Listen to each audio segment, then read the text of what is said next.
human beings assume that they are separate from the world. There's you and there's the world, or there's you and there's reality. Reality is probably a better way of thinking about it. And that you act and control reality. That is the human assumption.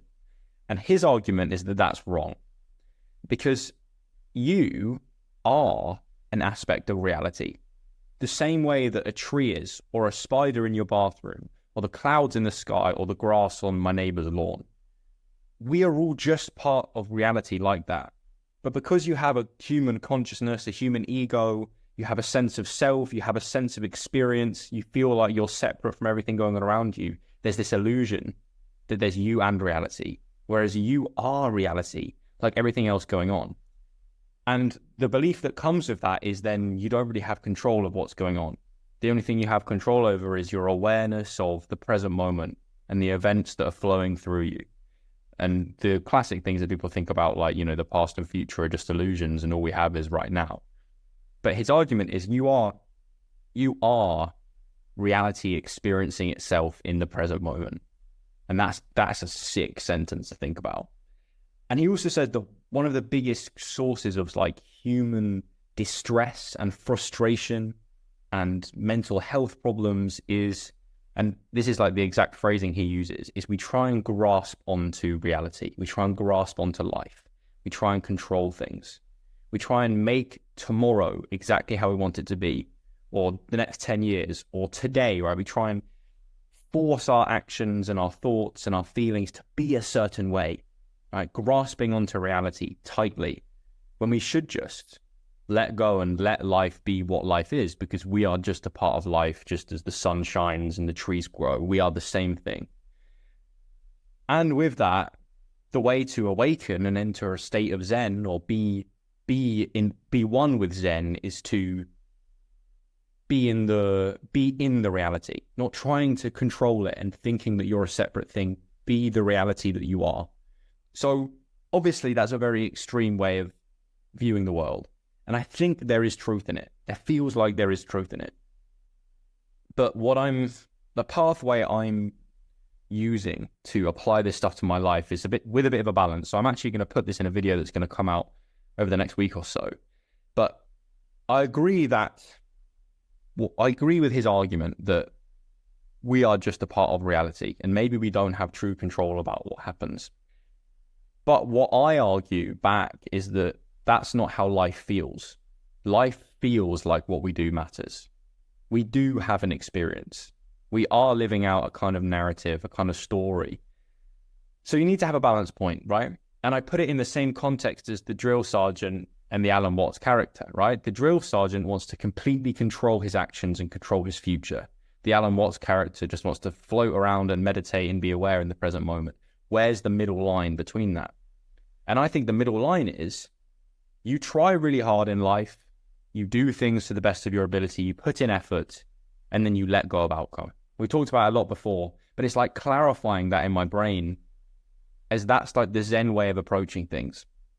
And I had my first training session with my new basketball team last week, the Prem team.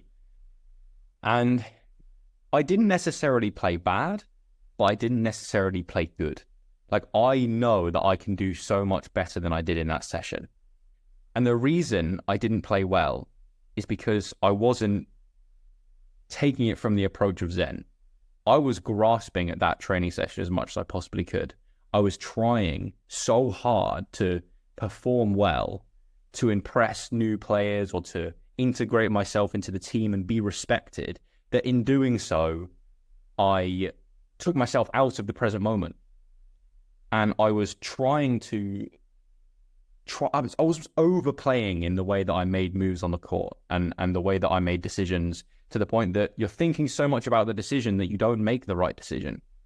It's like in the book, he says, doing things in a state of Zen or a state of Wu Wei, he calls it, which is like not forcing anything, is that decision and action are simultaneous. There's no block between, okay, I'm going to decide to do this, then I'm going to do it. You just do it. In the right decision that you have to try and make. There's just doing it. There's just the decision and action are the same thing. It's just the playing basketball. It's not thinking about playing basketball then doing it. It's just do it. It's just playing. Um, and I came away from that session quite pissed off with myself, not only because I didn't do what I can usually do, but actually that it was because I was overthinking, and then I was overthinking about the fact I was overthinking. Like I got annoyed with myself, and then I was annoyed that I was annoyed, because I'm like, this isn't how I want to live my life. I want peace of mind. I want to be able to go to a place, try and live with the outcome and be happy, right? The difference is today, after reading like certain section of this book, I had another session with, it was a small group session with some of the players from that team. And yes, I didn't play the best I could. I didn't play bad. It was sort of another middle of the road, maybe average, slightly above average performance. But I left there and I don't care now. The session's done, right? I tried hard there. The result I've let go of. I'm not grasping onto it. And that's the mindset that I'm going to try and approach my sport with now, and my content that I make, and maybe social interactions and just general personal development. You put the effort in because that's rewarding. That's meaningful. But in terms of getting results out of the world, trying to grasp on and grab onto life, grab onto your accolades, your achievements, your ego, I think I'm done with all that. It's like, you come out of it, you've had a good session. How do you know you've had a good session? You scored more than the other people. But that's your ego's idea of what a good session is. Just go and do things. Like, be in the present moment and play. Try hard and let go. So that's a philosophy I'm going to try and integrate into different parts of life now. And we'll see how it goes. And maybe I'll update you in a few weeks' time and see if I'm still having that in the front of my mind. But yeah, tell me your thoughts. I wrote a couple of things down. Can you talk a bit more about you and reality versus you are reality? Like, I'm trying to get through my head. So you're separate from what's real or what's going on outside. What's what the state that everyone's in, or you kind of like take control of it. Like, I don't. Yeah. So I think the best way to think about it, to explain to you, is the human assumption is that there is me, okay, Joel Clifton, right, and then there is the world, and that they are two separate entities, and that I can act and control parts of the world, right? But the argument is that that duality, that me and the world, is just a result of the human ego. Whereas the reality is that I am as much as part of the world as this pair of headphones in front of me or this water bottle. I am part of reality like everything else, right? And that there's me, there's my physical body, and then there's the air, and there's this desk and this chair.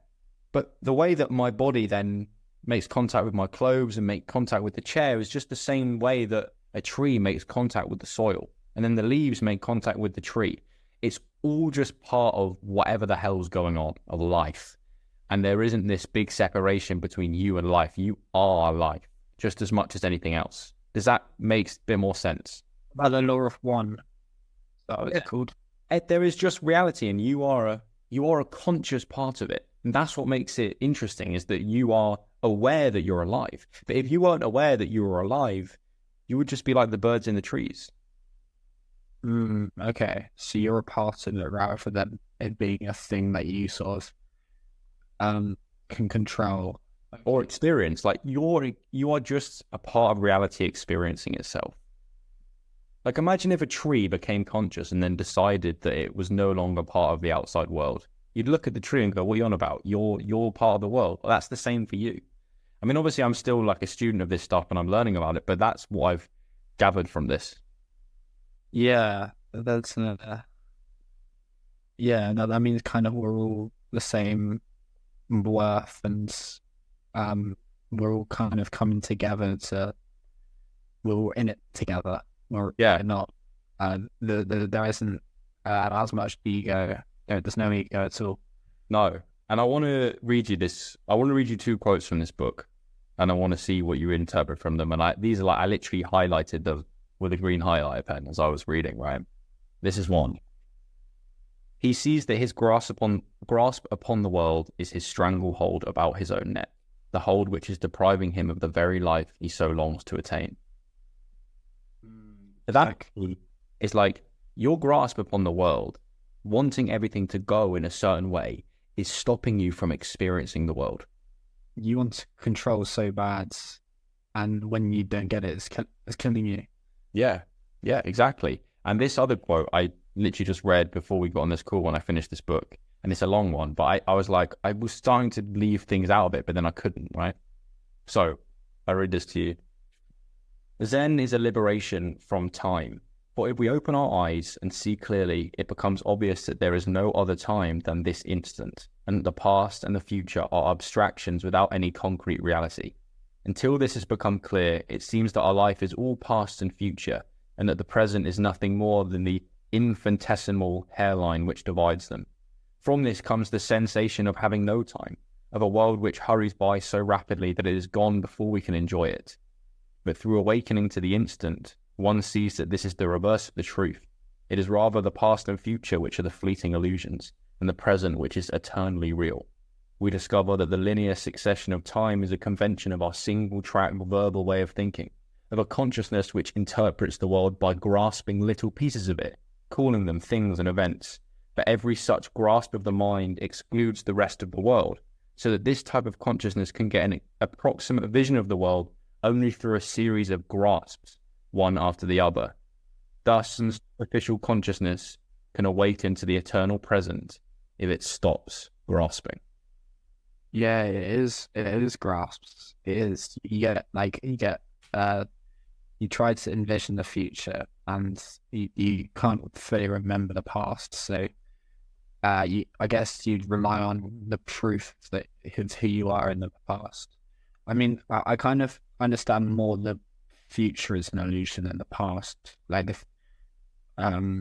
Because that's kind of, we will have a worldview of what we're going to be like in 5 years. But I mean, the thing is, is the past an illusion though? Because like that happened and you kind of remember it. So it might just be experiences that you've had rather than an illusion. It's an interesting one, isn't it? Because